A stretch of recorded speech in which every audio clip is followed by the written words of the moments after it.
નમસ્કાર મિત્રો, સ્વાગત છે મારી યુટ્યુબ ચેનલ ઓલવેઝ હેપીમાં. મિત્રો, આજે આપણે ગુજરાતની ભૂગોળ ટેસ્ટ પેપર નંબર 8, જેમાં આપણે ટોટલ 27 પ્રશ્નોનો સમાવેશ કરેલ છે અને વિડીયોના અંતે એક પ્રશ્ન પૂછવામાં આવેલ છે, જેનો જવાબ તમારે કોમેન્ટ બોક્સમાં જણાવવાનો છે.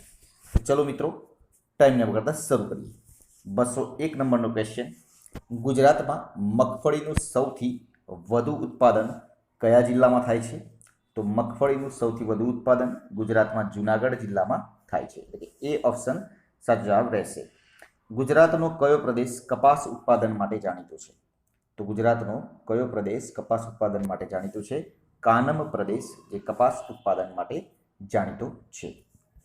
ગુજરાતમાં પહેલું ખનિજ તેલ ક્ષેત્ર 1958માં કયા સ્થળે મળેલ હતું? પહેલું ખનિજ તેલ ક્ષેત્ર 1958માં કયા સ્થળે? ખંભાત પાસે લુણેજ ખાતેથી મળી આવેલ હતું. ફ્લોરસ્પારના ઉત્પાદનની બાબતમાં ગુજરાત એશિયા ખંડમાં કેટલામાં સ્થાને આવે છે? તો એશિયા ખંડમાં ગુજરાત કેટલામાં સ્થાને આવે છે? તો પ્રથમ સ્થાને આવે છે. ગુજરાતમાં ઘઉંનું સૌથી વધુ ઉત્પાદન કયા જિલ્લામાં થાય છે? તો ગુજરાતમાં ઘઉંનું સૌથી વધુ ઉત્પાદન અમદાવાદ જિલ્લામાં થાય છે. બનાસકાંઠા જિલ્લામાં મળતું નીચેનું કયું ખનિજ સિરામિક ઉદ્યોગમાં ટાઇલ્સ પર ચમક લાવવા વપરાય છે? ટાઇલ્સ પર ચમક લાવવા માટે બનાસકાંઠા જિલ્લામાં મળતું કયું ખનિજ ઉપયોગમાં લેવાય છે? સાચો જવાબ રહેશે સી ઓપ્શન, વુલેસ્ટોનાઇટ. ગુજરાતના કિલ્લાઓ અને તેમના સ્થળોને યોગ્ય રીતે ગોઠવો. તો ગુજરાતના કિલ્લાઓ અને તેમના સ્થળોને યોગ્ય રીતે ગોઠવો. જોડકા આપેલા છે, 4 ઓપ્શન આપેલા છે. સાચો જવાબ રહેશે મિત્રો 207 નંબરના ક્વેશ્ચનમાં સાચો જવાબ રહેશે બી ઓપ્શન, એટલે કે પહેલામાં ડી, એટલે કે લખોટા ફોર્ટ તો આવે જામનગર ખાતે, ઉપરકોટ ફોર્ટ તો જુનાગઢ ખાતે, તારંગા ફોર્ટ તો મહેસાણા ખાતે અને ઓલ્ડ ફોર્ટ તો સુરત ખાતે આવેલ છે. એટલે કે બી ઓપ્શન સાચો જવાબ રહેશે. ગુજરાતના જિલ્લાઓ અને તેના મુખ્ય મથક પૈકી કયું જોડકું સાચું નથી? આમાંથી કયું જોડકું સાચું નથી? તો 208 નંબરના ક્વેશ્ચનમાં સાચો જવાબ રહેશે બધા જ જોડકા સાચા છે. એટલે કે ગીર સોમનાથ તો વેરાવળ, તાપી તો વ્યારા, દેવભૂમિ દ્વારકા તો ખંભાળિયા, મહીસાગર તો લુણાવાડા અને સાબરકાંઠા તો હિંમતનગર. આ બધા જોડકા સાચા છે. ગુજરાતના પર્વત શિખર અને તેના જિલ્લાને યોગ્ય રીતે ગોઠવો. તો ગુજરાતમાં અહીં પર્વત શિખર આપેલા છે અને કયા જિલ્લામાં આવેલા છે એની વાત છે. 4 ઓપ્શન આપેલા છે. 209 નંબરના ક્વેશ્ચનમાં સાચો જવાબ રહેશે બી ઓપ્શન, એટલે કે ગિરનાર તો જુનાગઢ, સાપુતારા તો ડાંગ જિલ્લો, પાવાગઢ તો પંચમહાલ અને દિનોતર તો કચ્છ જિલ્લો આવે. આગળનો ક્વેશ્ચન: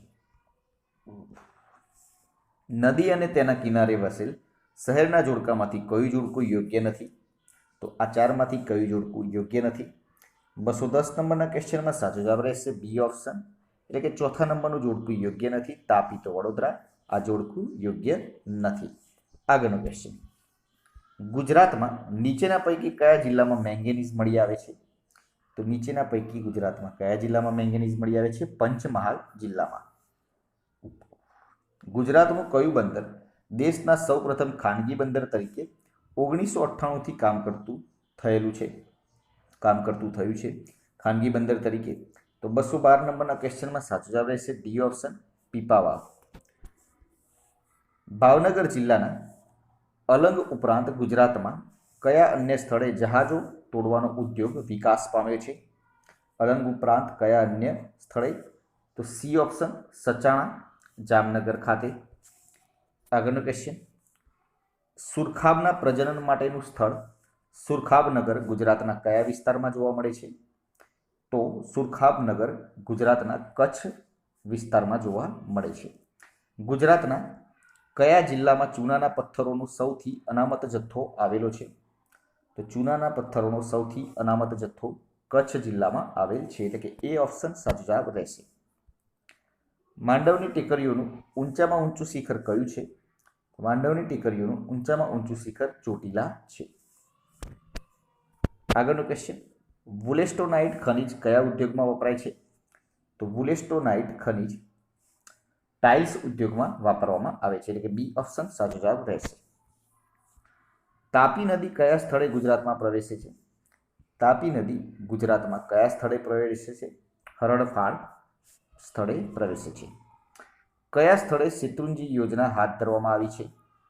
તો શેત્રુંજી યોજના રાજસ્થળ સ્થળે હાથ ધરવામાં આવેલ છે. પવનની ઉડણ ક્રિયાથી ઉડીને આવેલા બારીક માટીકણો અનુકૂળતા મળી રહેતા નિપેક્ષિત થતા લોએસના મેદાનની રચના થાય છે. ગુજરાતમાં આવા મેદાનો ક્યાં જોવા મળે છે? તો ગુજરાતમાં આવા મેદાનો ઉત્તર ગુજરાતમાં જોવા મળે છે. એટલે કે એ ઓપ્શન સાચો જવાબ રહેશે. ગુજરાતનું કયું સ્થળ મુખ્યત્વે અકીકના ઘરેણાં માટે જાણીતું હતું? તો અકીકના ઘરેણાં માટે મુખ્યત્વે ખંભાત સ્થળ જાણીતું હતું. એટલે કે સી ઓપ્શન સાચો જવાબ રહેશે. નીચેના પૈકી કયું વૈધાનિક નગર નથી? કયું વૈધાનિક નગર નથી? મુદ્રા. મોઢેરાનું સૂર્ય મંદિર કઈ નદીના કિનારે આવેલું છે? તો મોઢેરાનું સૂર્ય મંદિર પુષ્પાવતી નદીના કિનારે આવેલું છે. વસ્તી ગણતરી 2011 પ્રમાણે ગુજરાત રાજ્યમાં કુલ વસ્તીના કેટલા ટકા શહેરી વસ્તી છે? તો વસ્તી ગણતરી 2011 પ્રમાણે ગુજરાત રાજ્યમાં કુલ વસ્તીના 42.6% શહેરી વસ્તી છે. એટલે કે સી ઓપ્શન સાચો જવાબ રહેશે. કચ્છનો ડુંગરાળ વિસ્તાર કેવા પ્રકારના ખડકો ધરાવે છે? કચ્છનો ડુંગરાળ વિસ્તાર અગ્નિકૃત પ્રકારના ખડકો ધરાવે છે. કઈ બે નદીઓ વચ્ચેનો વિસ્તાર ચરોતર તરીકે ઓળખાય છે? તો શેઢી અને મહી નદીનો વચ્ચેનો વિસ્તાર ચરોતર તરીકે ઓળખાય છે. ભારતમાં નીચેના પૈકી કયું રાજ્ય મગફળીનો સૌથી મોટો ઉત્પાદક છે? તો મગફળીનો સૌથી મોટો ઉત્પાદક ગુજરાત રાજ્ય છે. 228 નંબરનો ક્વેશ્ચન. મિત્રો, આ પ્રશ્નનો જવાબ તમારે કોમેન્ટ બોક્સમાં જણાવવાનો છે. સમુદ્ર પાણીથી રચાતા સરોવરને કયા નામથી ઓળખવામાં આવે છે? 4 ઓપ્શન આપેલા છે. આ પ્રશ્નનો જવાબ તમારે કોમેન્ટ બોક્સમાં જણાવવાનો છે. વિડીયો પસંદ આવ્યો હોય તો લાઈક કરી દેજો, પોતાના મિત્રો જોડે શેર કરજો, ચેનલને સબસ્ક્રાઈબ કરવાનું ના ભૂલતા, જેથી કરીને આવનાર દરેક વિડીયોની નોટિફિકેશન આપને સૌપ્રથમ મળી રહે અને આપની તૈયારીમાં વધારો થઈ શકે. કાલે ફરીથી નવા વિડીયો સાથે મળીશું. જય હિન્દ, જય ભારત.